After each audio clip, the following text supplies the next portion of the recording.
we're live, but we'll let it count up a little bit. Breathe, center ourselves as we create a space for something to manifest. Something will fill it, including all of y'all's presence. So thank you, folks. Let's go live. 3, 2, 1.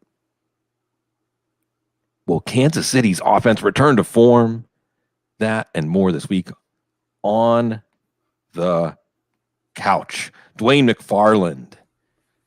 Is this what we're going to get? Is this just Kansas City's offense now? Man, I don't think it's going to be this bad, Sig, but it's funny that this is what we're starting with because I spent some time just really looking at this morning. I even put out a tweet like, which of these things don't belong? 5.9 yards per attempt, 5.4 yards per attempt, 4.4 yards per attempt, and then just the name Patrick Mahomes.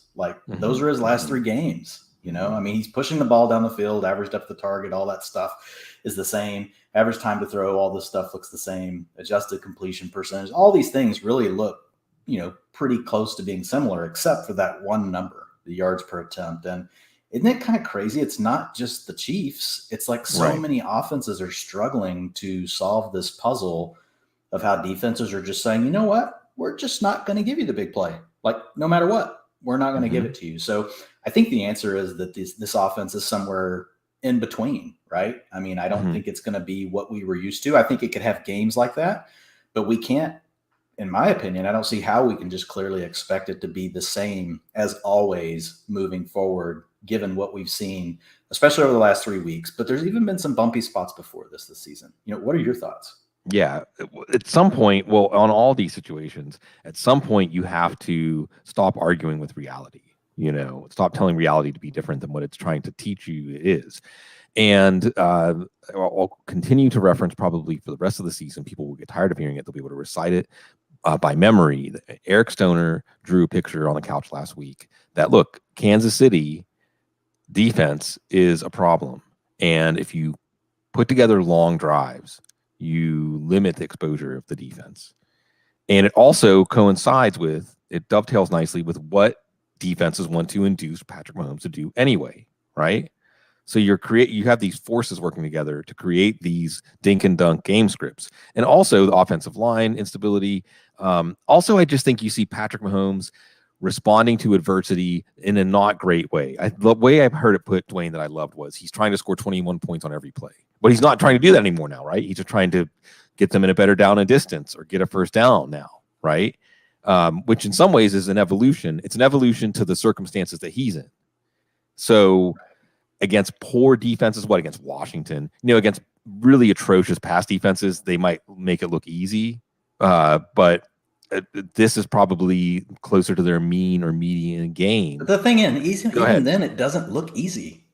Well, that's true. That's a good point. Feels like even when he does make it happen, it still feels like a struggle. I know. It's funny because taking what the defense gives him, the defense isn't giving too much, which is something you have to rub your eyes to see. But it's something that we definitely have to adjust to.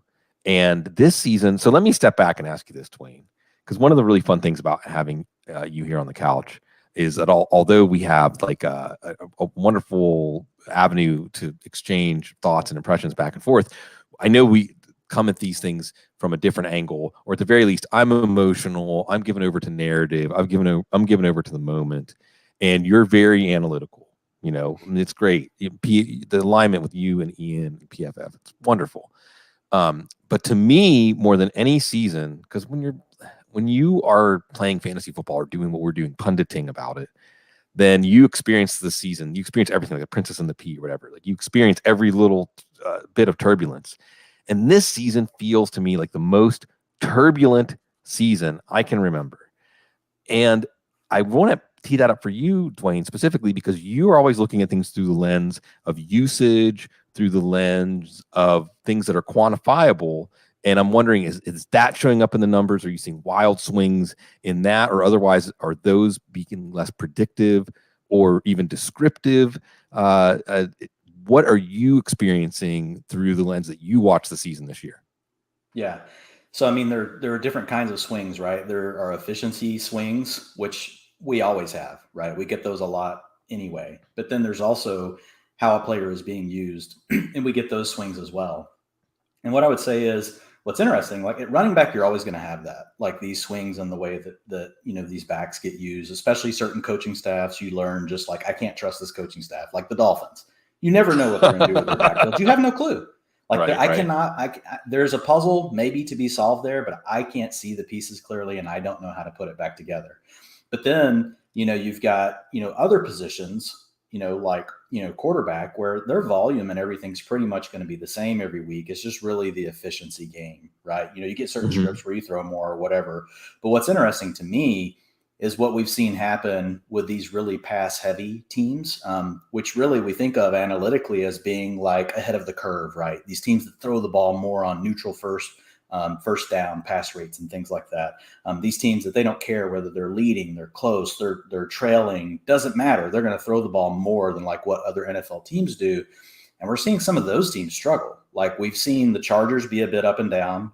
Now they came back through this last week and they played really well. We've seen, you already talked about the Chiefs to start off the show. The Chiefs have really struggled over the last 3 games. And we've seen Buffalo be up and down. We just saw them have a really tough game. So I think a lot of what's happening is these teams are starting to run into some defenses that are just better prepared, Sig, for what they have to offer. And I think so you've got some defensive coordinators that are just ahead of the curve on how they're going to handle that. I know you even referenced Staley earlier today in a thread that we were going back and forth where we had Jay Moyer and some other folks in there.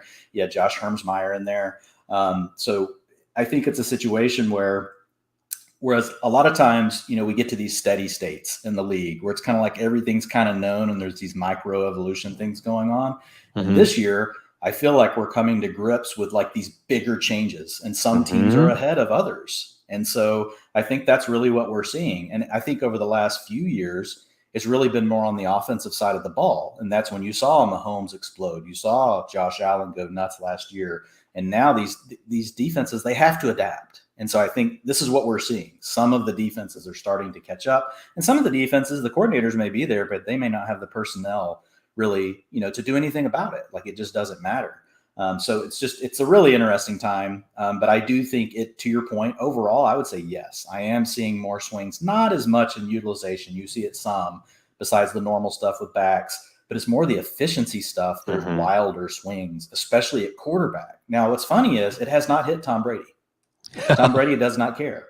And maybe it's something to do with the weapons he has. It's just how long he's been in. And Brady, look, he's like, he's a human computer, basically. Like he's seen every coverage. He's seen everything you could ever do to him. Like he's probably lived through 10 evolutions of how defenses play.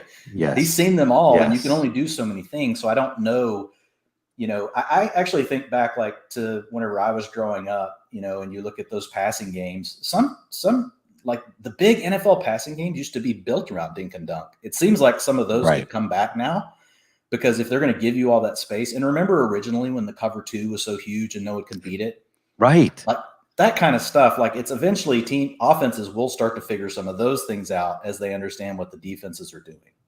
So there's so much here that you touched on and described that again, in some ways, Dwain, it gets back to the central idea of the hidden thing in football that makes it so compelling. And I bring this up on the show periodically. I think I brought it up just last week. There's a great Chuck Klosterman piece. I think it was in one of his short piece compilations. It was on ESPN once. But basically, it's this idea that football continues to evolve and pulsate, right? You mentioned the term steady state, which is great as a counterpoint to like what we're watching right now. And I bring up the idea that there's a copycat. It's a copycat league. Which what it really means is it's kind of like, again, this subject is so heavy now because of the times we live in, Dwain, but it's like the DNA just gets spread through the league of what works, right? But then it evolves back. I mean, in some ways, Dwain, I'm just realizing that I'm making an argument that football and watching this process and feeling it ripple and pendulum swing back and forth in a lot of ways is very natural or organic. A friend of mine who's a landscape architect who says everything is natural. There's nothing we can create is not. It's still natural. It's still of nature, even though it doesn't look like all the other parts of nature. And football is manifesting this organic process of how life and systems evolve and certain resources. And the thing is, like, it's interesting because it's finite, right? The field dimensions don't change. The time in a game doesn't change. The average number of plays you're going to run, no matter how fast or how slow you may run, it's going to be in a certain range. Like it just doesn't break free from certain constraints. So it's interesting to watch, like within all of that, like how much it still can evolve, right? Because like out here in like just the free world, like think of all the variables. Like the variables are so much more limitless than what they are in the game of football, which to me just speaks to the creativity, right, of these coaches. And I know we give them a hard time. And these players, we give them a hard time. But, a lot of them are really freaking smart people. Yeah. Well, as much as we may get on them and have fun with it, even through the eyes of fantasy, right? And they embrace the complexity of the task that they're taking on, and that they have a counterpart who's trying to do the same thing, right? And that's what's very natural or organic about this, if you step back and look at it the right way, is that as something becomes more successful, that then it really puts the onus on the other side of the brain to come up with something to thwart that. And then the offense will, and Matt Waldman talks about this a lot, of course, Matt Waldman and other people, that just, there's becomes a point, we're getting to it now, right? There becomes a point, this is what we were talking about, the thread you reference, that it just becomes smarter to run the football. Based on how, if defenses evolve to stop this, so it's a plus EV play to pass, so teams start passing more. And that works, and that works, and that works. And then defenses say, well, we have to stop that from working. And they evolve. And you see it in personnel. You see it if you pay close attention to the draft and the dimensions and the qualities and the players different teams are looking for to fit in their schemes. And like you said, there was already a time that cover 2 was the puzzle that offenses had to crack, and crack it they did eventually. And it also changed like the kind of players that were suitable to be a cornerback, like zone corners, right? You remember zone corners. Oh, yeah. So it's funny because it continues to evolve, Dwain, but kind of like history, it's always assuming like certain forms that we see come back, right? So there's nothing new under the sun, but at the same time, you see it change and pulsate in response to what the other side is doing, and they continue to do this dance and this tango. But where it's changing this year, Dwain, and this may be mapping up to what's going on in the world at large, is it's speeding up. The process is speeding up, right? Like I was in awe in some ways because I feel like my Kyle Pitts take was right and wrong. I mean, it was right that he was a foundational player. And what was wrong about it was because teams were going to start treating him like a foundational player right away, there was going to be no gap. There was going to be no rookie year where he sneaks up on the league, right? Now you're getting Marshawn Lattimore on him. Now you're getting Stephon Gilmore on him. So, well, and to be fair, like Atlanta, like they're not necessarily helping him in that because he lines up out wide more than any other tight end in the league. He's facing cornerbacks on 70 to 75% of his routes. Whereas you've got other tight ends that never line up, in the line of, when I say in line, like a traditional tight end, that line up more from the slot, like a Mike Gesicki. Like he's out there for just as many routes as a Kyle Pitts, and he plays receiver as well, but they keep him in the slot. And so I think that's also where the trickle down of Ridley just not being 100% obviously right. He's got some things going on and now taking time away from the game. Though there's a ripple effect of that, like over to Kyle Pitts, because now it's like you essentially have to have him outside. You can't get him inside, where that's really where he's the biggest mismatch, because then he's against linebackers and safeties that just can't cover him. You can better use play action, where you get it to him in a space where he can run after the catch, which he's really good at. Because right now, I mean, Matt Ryan's basically throwing him a lot of contested balls, right? And so contested catch rates are lower than normal catch rates anyway, no matter how good you are. And that just hurts, his ceiling a little bit. But hey, the utilization is great. To see a player like him out there as much as he is and the target shares he's getting, he's still probably going to finish in the top 3, top 4. Yeah. And like you said, the utilization, that that soil for that value to grow out of is there. And we've already seen him go through a couple of iterations now, right? Because it was early on, they just weren't that imaginative and letting him do a lot downfield. Then you saw it almost by necessity, they did. And then defenses now started responding to that, I think, by trying to make them beat them with another player. But it's happening so fast, defenses. I know Matt Waldman talks about the 4-week cycle, but it feels like it's moving faster than 4 weeks now. And maybe it's just something about the type of thinker. Well, data and analytics is also helping that, because used to coaches, all they could do was watch.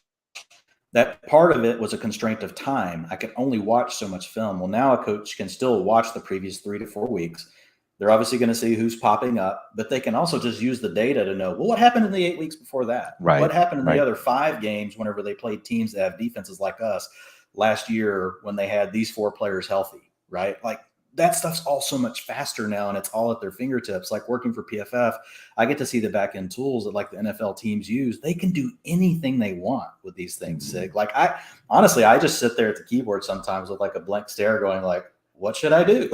Right. What should I look up? You know? Yeah. Yeah. Ask the Oracle. Ask the Oracle. Exactly. It is funny too, because I know you did a lot of stuff with data science and analytics that it wasn't related to football. That during our lifetime, like the Oracle has become activated in our lives, and I guess you would think it was an unremarkable thing. I don't even know. Well, what it has become, unfortunately, is kind of co-opted more for the market or the profit motive than other things that people pictured the Oracle could be used for. But for football, it's the grand pursuit of knowledge. But like you said, I want to touch on another thing you said, a couple other things you said.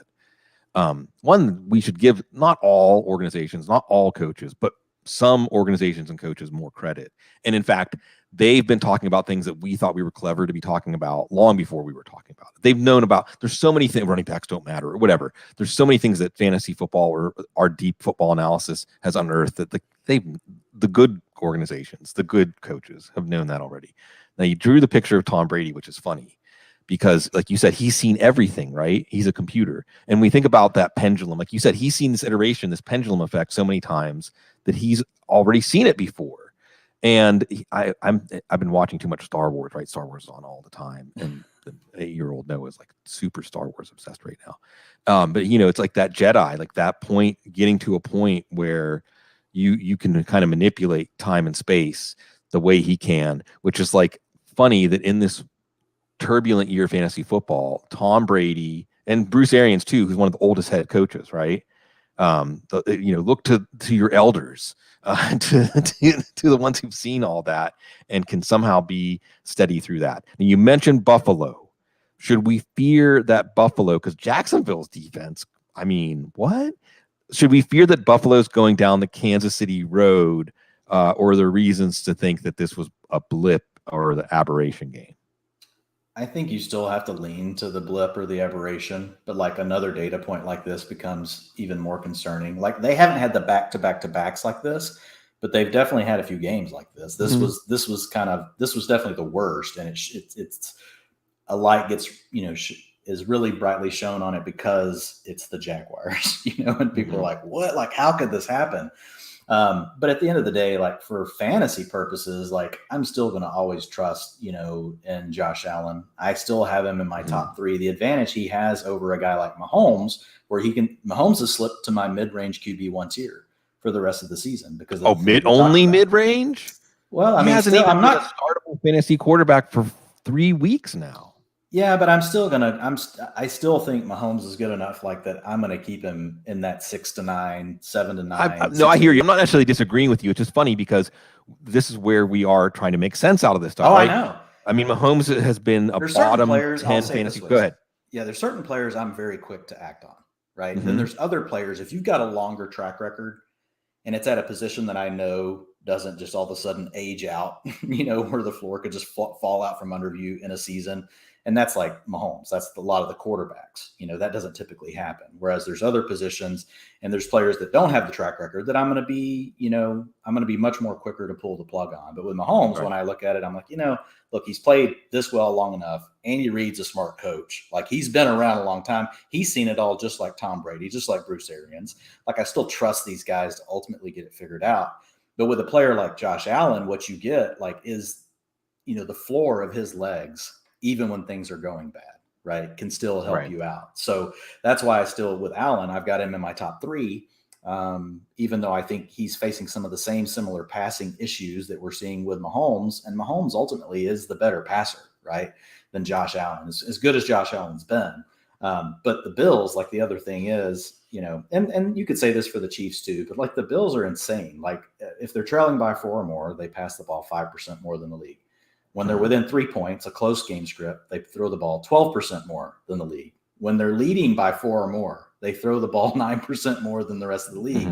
Neutral first downs, plus 21%. Throwing inside the 5, plus 8%. So it's just like with Allen, it's kind of hard when you get the legs and then you get that. And that's what was going on for Jalen Hurts early in the year, is that same stuff. And then so even if he had a bad passing game, the volume was always enough to bring the upside. And if not, he could save you with his legs at the end. And in the games where they both came together, you're like, oh, I got, top 3 quarterback, and you essentially get that every week, with Josh Allen, and that's all still intact. And you're right, absolutely right to say I trust Josh Allen more than Patrick Mahomes at this point. I mean, with Allen's a variance guy anyway. It remains to be seen how much of this past week was just Josh Allen variance and how much was it Jacksonville saying, I mean, in some ways, we're on the couch, right, Dwayne? You psychoanalyze the quarterback you're facing, right? And you think, where can we get him out of his comfort zone mentally, right?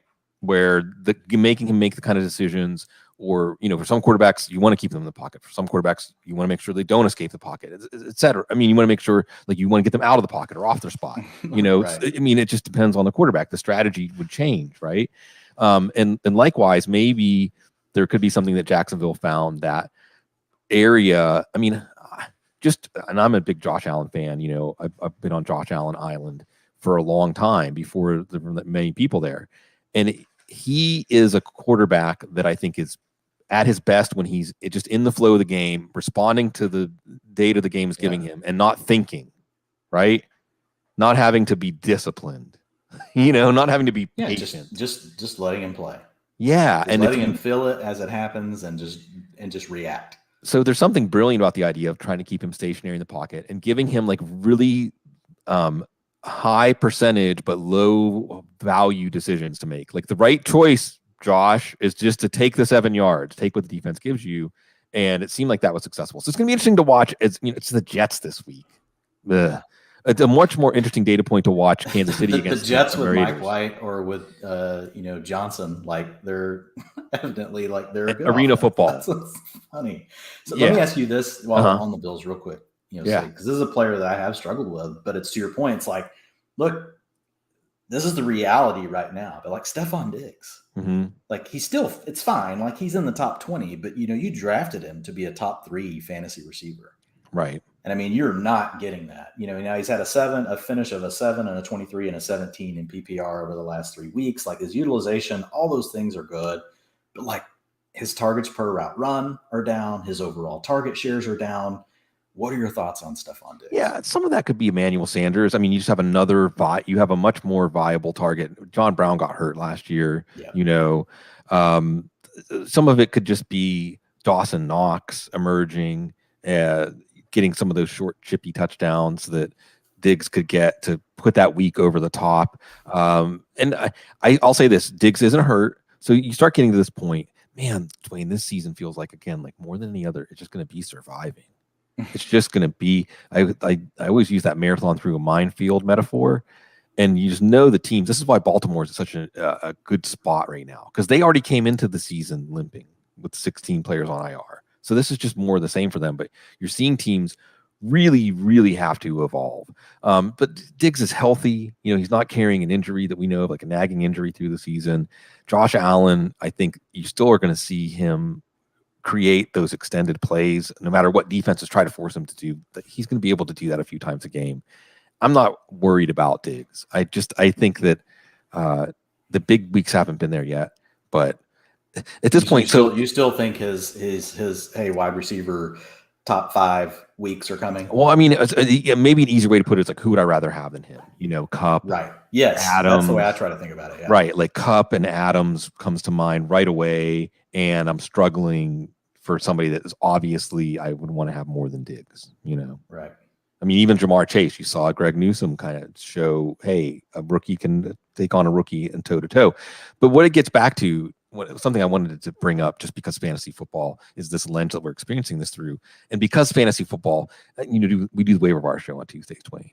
And this year, more than any other year, it's been pick up this player, pick up Ramondre Stevenson, drop Ramondre Stevenson, pick Ramondre Stevenson back up, drop him, pick him up, and know that he might not even play next week, but still pick him up. I mean, it's just been, and I know that I'm picking an extreme example, but it's kind of made us seem silly doing this weekly reactive analysis when, and another thing I'll just toss out there, I'm going to say this so many times people are really going to get sick of it. But I think finally I've tried to nail down what any given Sunday means.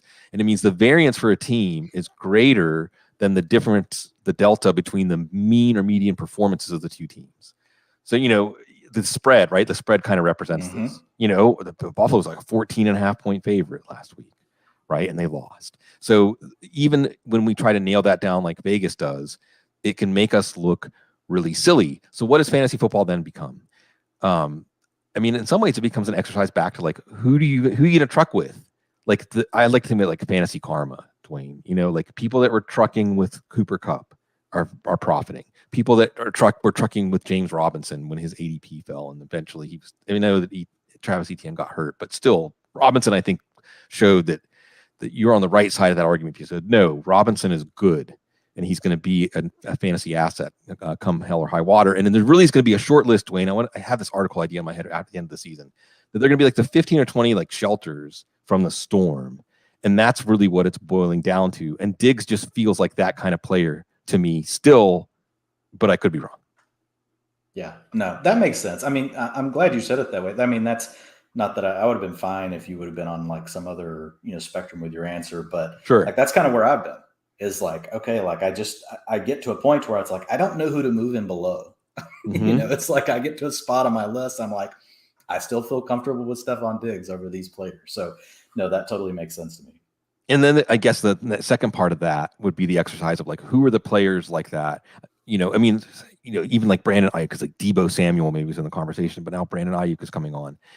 And I guess at this point in the season, especially when you're looking at making trades, is try to find the players that people maybe haven't quite fully adopted yet that are those shelter in the storm players. So let's do this. Let's have a fun exercise, Dwayne. I'm going to just throw some names. I'm just going to throw names at you, and in the moment react to me and tell me like, has this player elevated his game and his fantasy record to the point where like, yes, he's one of those players that you should truck with as we head towards the fantasy playoffs. Okay, ready?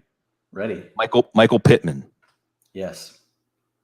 Do you think people see him as that kind of player yet? Oh, do I think? I'm just asking that. Yeah. No, I think he's getting there now. But the reason I like Pittman is because he and Wentz are just starting to find their groove. And he really is like, they don't have anyone else. Right. He is the alpha on the team. They like him inside, the red zone. So, he leads the team in end zone targets for the season. He's not a big play guy, really. He can give you a big play, but that's not like his knack. Like he's really more of a really good possession receiver. But hey, we've seen those be really relevant in the league before. That's really what DeAndre Hopkins is, right? He's an elite possession receiver. And so, I think Michael Pittman's kind of not on DeAndre's plane yet, but he's on that plane for Carson Wentz because it's his main guy. He's stepped up his game, right? You can see they just Ballard crushed it with Taylor and Pittman, those two second-round picks. That's your offense going forward, and Wentz has the benefit of a schedule too. Okay, so here's a good one, and I guess you're right. Like the second layer to this is what we think, but then what's taking the temperature of the conventional wisdom, right? Because if you take the public sentiment, public sentiment. Well, it's part of the equation of our analysis because especially when it comes to trades or we're advising people like Marquise Brown. Well, no one wants to get on board with Marquise Brown. I don't get it. Like I almost didn't say him. I almost didn't say him because I feel like it's so obvious if you're just watching his weekly. It's not just Dwayne his weekly output, right? Because fantasy just gives us the result-oriented output. It's the role he is for Lamar Jackson. In Lamar Jackson's like soaring, I am becoming the quarterback that none of y'all even idealize except for me that I could have become, right? So yeah, you're right. But the point is, Marquise Brown might still be available cheaper than what he's actually worth. Yes. Because of that gap. I guarantee you public sentiment is lower than wide receiver 6. And he is deserving of being a top 12 wide receiver. I'm willing to go with him all day long. The biggest thing you had to worry about, and people are still on this, people are still on Rashad Bateman, and we love Rashad Bateman. But look, Marquise Brown was also a first-round pick, and he can do things that Bateman can't. Bateman can do things he can't, right? Yeah. But the key is, like, nobody can stretch the field right now, like on the Ravens, the way that he's probably in the top 5 in the league right now, the way he can stretch the field. He can run after the catch. And he and Lamar Jackson have been playing together 3 years. Yeah. But and here's the thing with him, what's held him back in the past, Sig, is they just always rotated him. And maybe it was health, who knows? But he would always be around 75% of the routes, 70% of the routes.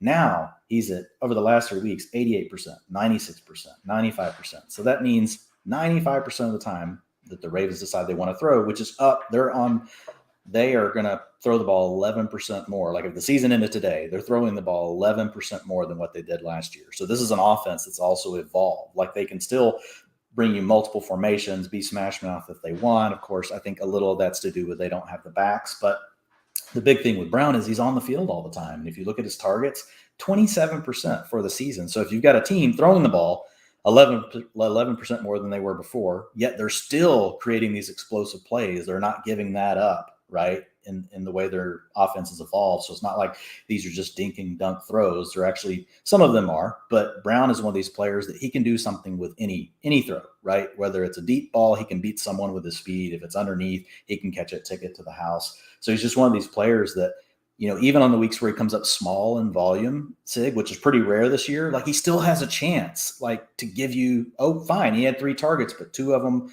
he caught 2 of them. One of them was for 40 yards and a touchdown.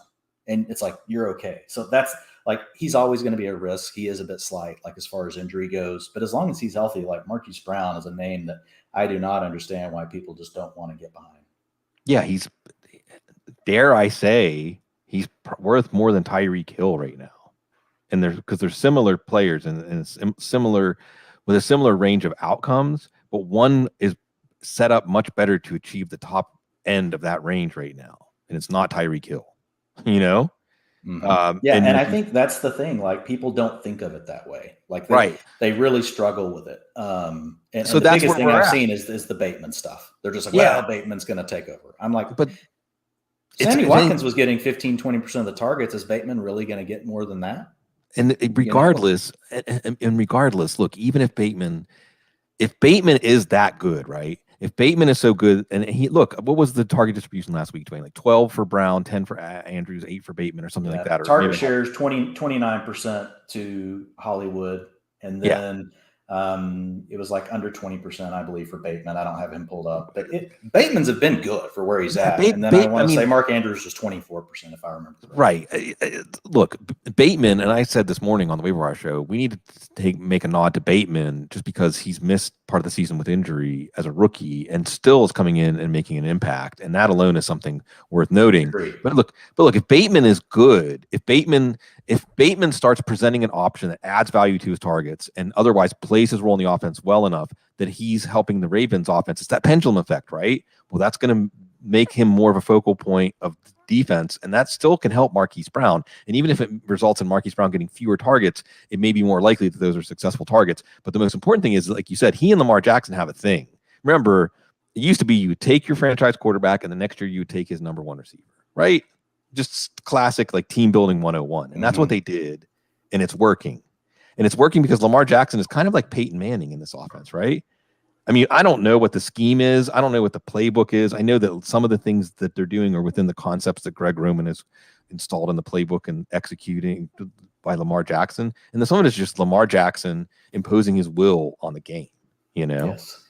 And that's what also creates that portal for Marquise Brown to become the guy. Okay, let's talk about a couple of other of these guys, because it's really at that fork in the road, Dwayne, where there's going to be a clear right or wrong answer at some point later in the season. It could change. That's the other thing about this that's silly, is we're like right, and then for a month we're wrong, and then for a month we're right again. We're right for the wrong reasons. We're right, but it's for something we actually would have said that'll never happen. You know what I mean? We're wrong, but we predicted everything except one critical point of failure correctly. It's just silly. But there are players. I'm going to give you another one right now, because Joe Mixon coming into this season was a player that there's a lot of trepidation, a lot of reluctance. Now, still ADP dictated he was a top 20 player in drafts because, just he's a foundational running back. Now, there was some turbulence with him, but the last couple of weeks have been great, and he looks good. They're going into their bye. He seems like, despite some injury issues earlier in the season, he's healthy. He's in top form. Everybody's kind of letting their guard down. I mean, I suppose Joe Mixon, if we were drafting today, Dwayne, would certainly go higher than he did in drafts, right? I mean, he's probably a first-round pick. Does that mean it's time to get out, or does that mean that if you have him, he's really worth like a top 5 overall pick, and you can get him for cheaper than that. Yeah, so I was a huge Mixon proponent, to begin the season, and the Bengals offense is playing really well, so that's a plus. But overall, if you guys read my utilization report, which I encourage you to do, it comes out today on Pro Football Focus. It's all turned in nice and tidy. Editing team always has fun, Sig, because there's a lot of words. But because I go through every team, every position, all that kind of stuff. So Mixon is on my sell high list. And I just put him into that bucket this week. He is living on the touchdown variance over the last few weeks. But the problem for Mixon, the reason I wanted Mixon to begin the season was I thought the offense would be a little better. The offense has done better than I thought it could, right? So that part's a plus. But the minus is I really thought with having Gio Bernard gone, we would see an every down Joe Mixon. And guess what? We're not. Over the last few weeks, yes, he's getting the attempts. So he's seen 50%, 88%, and 54% of the rushing attempts, but he's not playing in the passing game. The long down and distance work. So for those of you that haven't really heard about the utilization report before, so long down and distance, the way I figure these things out is I go look at the league averages of basically all I'm looking for is what are the situations where NFL teams are going to throw the ball 80 to 90% of the time. And I take those down and distances and I can group them with these tools we have at PFF, and I see who's getting the work in those situations. Mm-hmm. So when you hear me say long down and distance, it literally means third or fourth down with 3 or more yards to go. In the NFL for the last 3 years, that means 90% of the time a team passes. So what do they want to do? They typically want to have who they think is their better passing down back on the field in those situations. Joe Mixon's not getting that work. That's all going to Samaje Perine. The other thing you look at is 2-minute offense. So when the offense decides, this doesn't just mean the 2 minutes at the end of the halves. It means when a team is basically going into their kind of warp speed mode, right? And they're going to be throwing the ball. He has 0% of that work over the last 3 weeks. They've given all of this to Perine. So basically what he's turned into now is really his utilization, if you look at it historically, screams high-end running back 2 that's really touchdown dependent because he plays in a good offense. The good offense is sheltering him. He gets all the short down and distance work. So he's gonna be able to score touchdowns. But in the weeks that he doesn't, he could just give you 50 yards. And that's it. And now they are using him a little bit on early downs in the passing game, which has been nice over the last couple of weeks. But that can come and go. They have too many good weapons. They've got with Boyd and with Chase and with Higgins and even Uzoma getting involved in the passing game. I don't think that's something you can depend on. And we've seen that actually already show up this year. We've seen games where he's been an absolute zero in the passing game. So for me, Mixon right now is at the highest. He's at his pinnacle for his season. Now, variance, to your point, just like you talk about with the spreads and these teams, Sig, variance can play a role in fantasy football because weird things happen, right? Like their defense causes a turnover inside the 5 3 times in a game, and that means 3 touchdowns. Weird crap like that happens. Right. And that boosts the value of a player. So now you don't want to just give him away because he does play in a good offense, and he's going to score a lot of their touchdowns. The problem is the consistent things that score fantasy points for you are not there for Joe Mixon. And honestly, his efficiency. So utilization is one thing, and it is the number one driver for running backs, but the efficiency side's not good either. He's not causing a lot of missed tackles. He's not creating a lot of yards after contact. He's not breaking explosive runs. Like his explosive run rate is in the bottom third of the league, which was a kind of a hidden thing with him coming into the year. It was kind of sneaky high over the last couple of years, and now it's down. Some of that probably has to do with the injury that he suffered earlier in the season. These players play through these injuries, but Mixon's a sell for me. That makes sense, right? I mean, I don't want to paraphrase or put words in your mouth, but another way I would put this is, even though you look at the bottom line fantasy numbers and it looks like a Joe Mixon breakout, the ways we would envision a Joe Mixon breakout are like Todd Gurley kind of passing game involvement when Zach Taylor was with the Rams, or like you said, more long runs, which was a calling card of his. More big plays because this is a tougher offense to defend because Jamar Chase is out there, and you would think that he could harvest extra efficiency because the passing game is, and Joe Burrow's playing better. The offensive line hasn't been as bad. He's not doing that either. It's really just touchdown variance. Now, touchdown variance can continue against the odds, but this doesn't actually match the ways we would envision a true Joe Mixon breakout. It's a false breakout. You brought up the utilization. False summit, Sig. Yeah, false summit. Is that? I guess false summit would be bad because that false summit actually in this case would be bad, right? Because it means there's higher to go. Up. Yeah. Yeah. Well, maybe we'll see. And we thought that was the Bengals when they were 5-1 and the number 1 seed in the AFC. I said that was an intro to a horror movie, Dwayne. Yeah. Well, we're seeing that for a few teams. Hey, yeah. I just witnessed the Cowboys blow out to Denver. So. Well, and I mean, Jerry Jones actually had the right response to that, which was the team was flat. Basically, y'all just you should be ashamed of yourselves. And we'll see how they respond against Atlanta. It's good to have Atlanta up on the schedule the week following a game like that against Denver. Yeah, they have been. They have been. No, it's true. And then Denver. The Arthur Smith grip is taking hold on the offense itself. Sure. Vertical passing attack. Matt Ryan's actually looking pretty good. Yeah, capable. He's looking capable. Capable. That's the best. More capable than Ben Roethlisberger. Anyway, you're right though, and there's other things that it could spin off here too, because of Denver and because Dallas was so bad, it helped Denver discover themselves. Cecil's been pounding on the table like Pat Shurmur abandons the run at the drop of a hat. He'll just abandon the run. Why are they abandoning the run? And because they got a game script that actually induced them to stay with the run, and the team fed off of it. And these are the unforeseeable. So there's I like to call it the oblong ball effect, Dwayne, which is because it's not a round ball. There's just a randomness introduced to football that you can't ever quantify. Yeah. And it's a symbolic.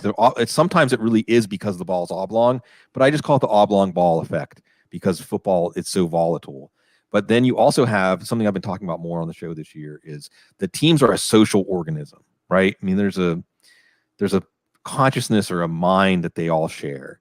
And sometimes events, like look at the Raiders and Henry Ruggs and Gruden. I mean, look at the Browns and Odell Beckham not being there anymore. And these things are going to have appreciable effects on the team that we can't necessarily anticipate. Or alternatively, these things can be the things holding a team back where we're looking for it on the field. We're trying to figure out based on what we're seeing on the field. And it's something that has nothing to do with that is actually causing problems. But I want to go back and there's a billion points I want to jump off of there, but I want to go back to the utilization report because it's awesome. And because I think that, Dwayne, you've done something, I'm going to make you blush.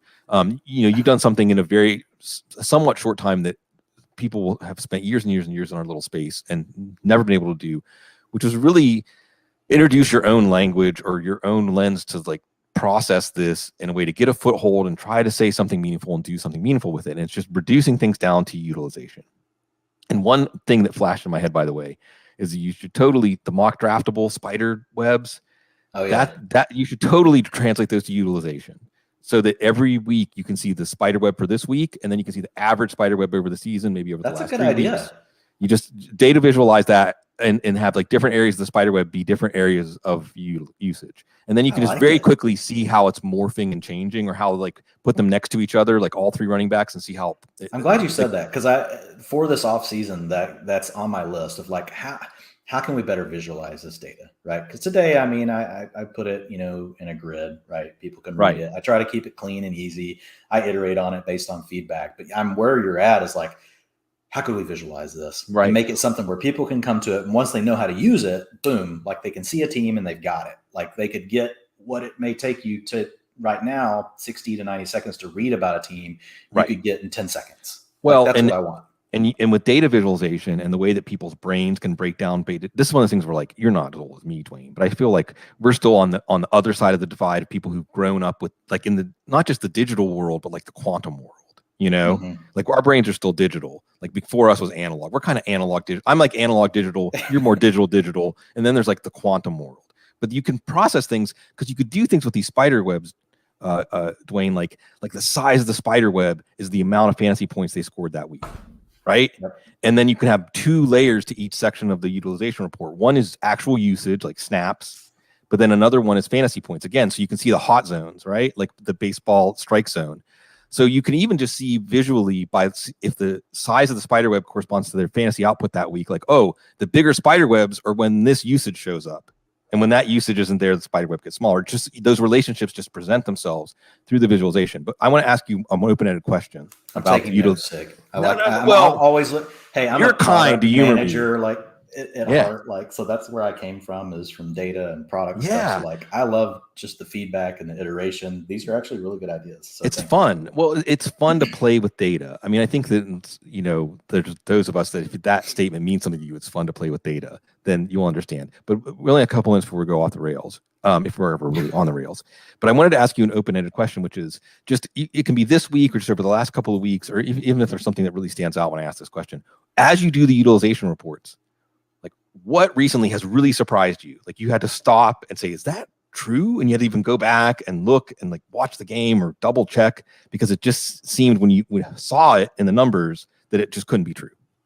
Yeah. I mean, and it happens. Like, what's funny is, kind of to go back to what you said about Matt, like every 3 or 4 weeks, like these, and they're not always on, it's not for each team, right? Though that 3 or 4 week window may be different. So it could fall on a different week, but that's when it seems to occur, is like these shifts will start to happen. One that definitely sticks out to me. There's one I want to dig into more that I haven't got to yet because it was Monday night, which is Justin Fields. But the other one that really sticks out to me is the Eagles, like, and really what they've done over the last couple of weeks. And at first blush, like, so last week when they destroyed the Lions, right? And I go in and I look at it, I'm like, okay, whatever. I mean, they led by 4 or more points, like 70% of the snaps or something. Of course they ran the ball, right? And so they ran the ball more. And then this week, the data comes in again, and they actually trailed by 4 or more, over 50% of plays. And typically when they've had that scenario play out this year, they've really gone pass heavy. And if you go back even the week before that, which I believe was the Raiders. Yeah. So if you go back 3 weeks from now, there were hints of it. Like the very first hints kind of started there. Then you had the big blowout game with the Lions, and then you had this last week. And when I went to it, I actually expected to see like, oh, it was another game where they led by more, or they obviously didn't trail in the game. And then when I looked at that, like it just really surprised me. So it's I don't know. It doesn't surprise me from a standpoint of like what might be best for the Eagles, because Jalen Hurts has struggled, right? But you just typically don't see a gear shift like this dramatic. So you had a team that early on in the season, because in the utilization report, like the first thing I do is I give a team view, like, and I say, here's the pass volume environment for this team. Here's the run volume environment. Here is the pass run tendencies. And the reason why is it's really about, because then as you get into what you read about the sections, running back, receiver, tight end, that's context for, okay, great. 30% target share is more meaningful in a huge pass volume team, right, than a low pass volume team. So it kind of all makes sense. But whenever I was really breaking down the top level for the Eagles, like what stood out to me is how quickly, just over the last few weeks, they used to really be, a plus pass rate team, meaning throwing the ball more than the NFL average in almost all scenarios, and how quickly that shifted. So over the last actually now for the season where it's at, like whenever they are within 3 points, they're a plus 5% rushing team versus the NFL average. And whenever they're leading by 4 or more, they run the ball 16% more than the NFL average. Right. And they're trailing, that's their normal state still. They've trailed by 4 or more points, 57% of plays for the season. They're still minus 2% in rushing there, but it was like minus 10. And like how quickly, now the Detroit game did help bridge a big gap, like in getting it back. But then whenever you break it down as, really passing over expectation based on all the scenarios, like you've just seen like this steady dip down, and they've really decided they want to run the ball more, which is, it's bad for Jalen Hurts overall. Like he could still survive as a quarterback 1. Actually, this is the Jalen Hurts like that I told people to draft. I said, look, if the Eagles run the ball and they play this kind of style, which is kind of what I thought they might do when their offensive line was healthy, Jalen Hurts can still be, a top 8, top 10 quarterback, even if he's bad throwing.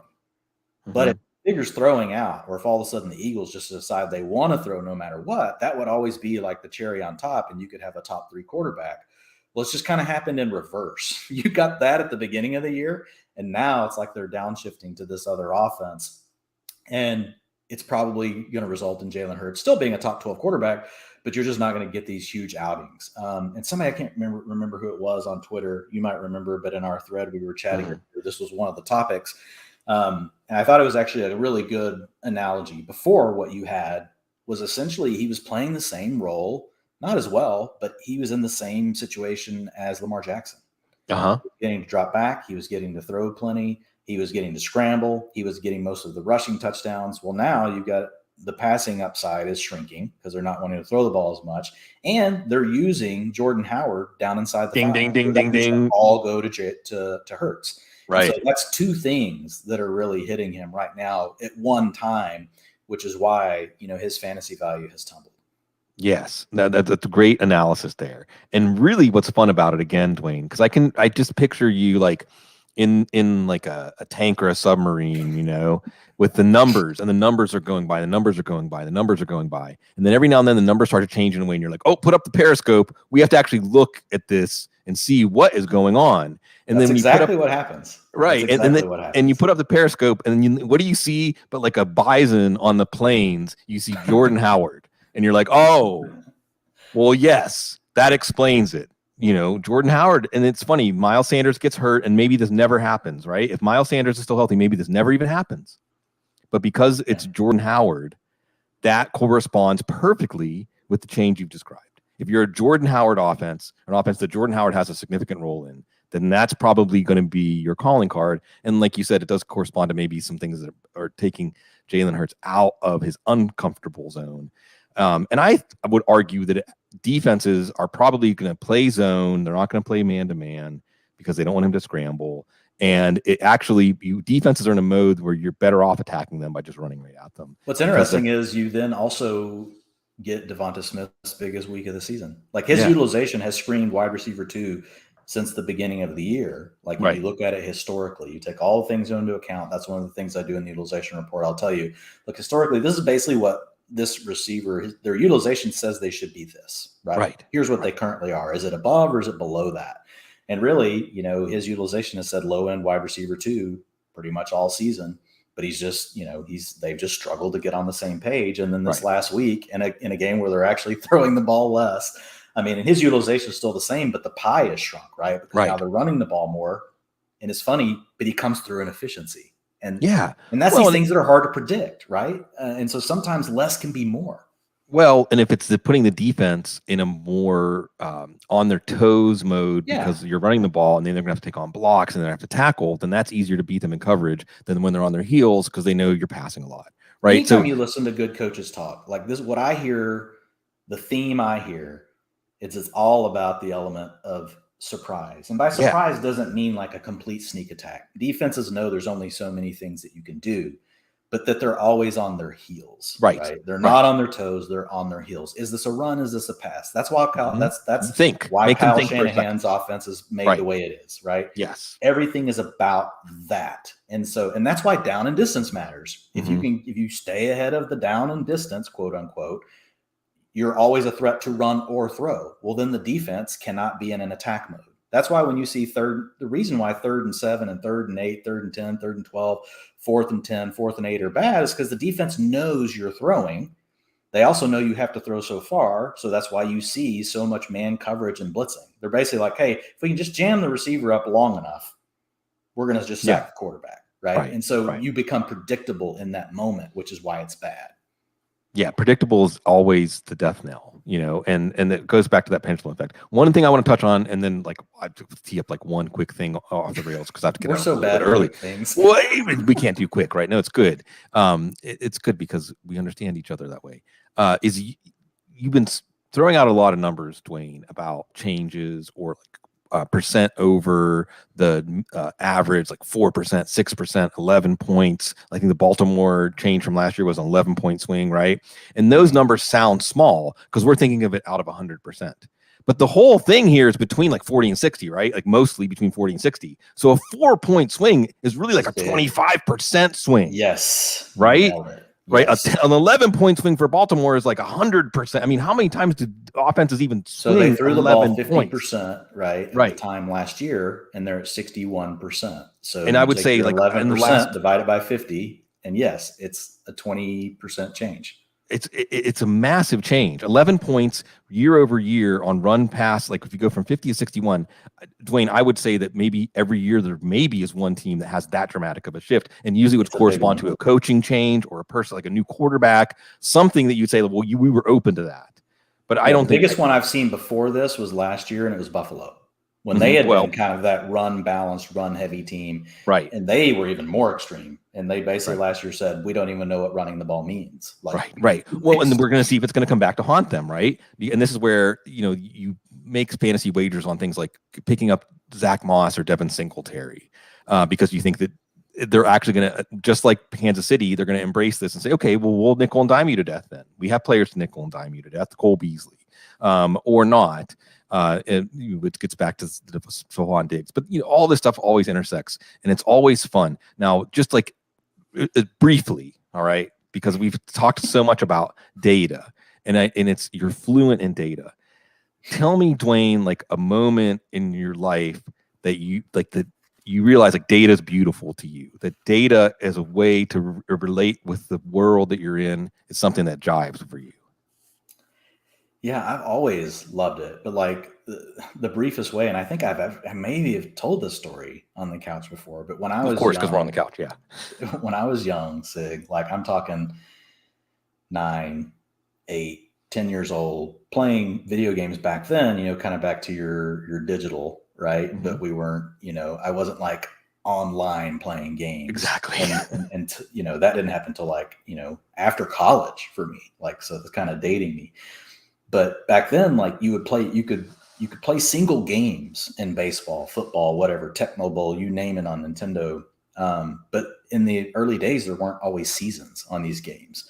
And if you did, like they wouldn't track your numbers. They wouldn't track like your stats for your players and all that. So I had my, you were like the Elias Bureau of your own video game universe on my block. That's awesome. Yes. And my mom bought me, and it's funny, I still use like this like graph paper kind of stuff like all my notes and stuff. Right angles, baby. So that's what I would use. And after every game, like, because at the end of the game, it would show you the stats. And so I would write them all down.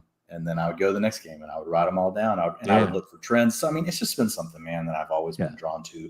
But at the end of the day, like, I just like, I'm drawn to things that, and it doesn't mean that these answers are always right, but I'm always in search of like, what is the clear cut answer? Like, and I know it may not even exist, but like, I keep looking for it. Well, right. So it's, it just makes sense to me. Yeah, it's fun. Like I've compared what we do to those math problems that folks will spend their whole lifetime trying to just move it forward a little bit, but these unsolvable problems in mathematics. It's something unknowable, right? The human condition. It's what writers and poets and artists get after too. It's unknowable, but we're still going to give it our best chance. And give it our best chance every week here on the couch. We give it our best chance. PFF, Dwain McFarland, Context Matters, Football Guys. We love getting to serve you all. We love that you open your minds, open your lives up to us. Let us have a part of that, and gives us the opportunity to do these things that are fun for us. I could tell you stories about the silly things I did. I used to throw a sock ball in the air when I was like probably like 7 or 6 and see how many times I could catch it. And I would have like a tournament between all 50 states, and I would have a bracket, and I would keep track of it all, just me up in my room on a Saturday. I don't know what that means. We're on the couch, folks. Thank you so much, everybody. I love it. We really enjoy spending time with you. We really enjoy getting to do this, and it's a real privilege. And I hope that the joy that doing this comes out in the work that we do, and I hope you all get to have a piece of that, because it wouldn't be possible without you, because you're always so classy.